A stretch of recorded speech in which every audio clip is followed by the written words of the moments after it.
Local news for Thursday the 21st of September. Buses will be replacing some trains on the Wairarapa line between Wellington and Upper Hutt this weekend. Work will be underway between Naronga and Hiratonga as part of a regular scheduled maintenance on the line. The work includes the clearing of vegetation, rail replacements and maintenance on some station platforms. Travellers are encouraged to check the metalling site for further details. And a reminder, if you're driving to the capital, there are significant roadworks on the Featherston side which can cause some delays.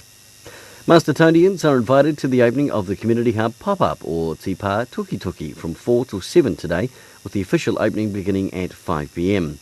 The public can visit from 11 a.m. till 4 p.m. tomorrow and Saturday and also give their ideas on what they think is going to be great for the future of Masterton.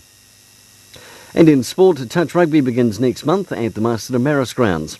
This year's competition will feature a social business house competition commencing on the 9th of October and a competitive mixed men's and, if interest, women's grades that will also play on a Wednesday night from the 18th.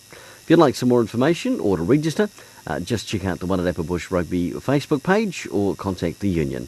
For local news and sport, I'm Brent Gare.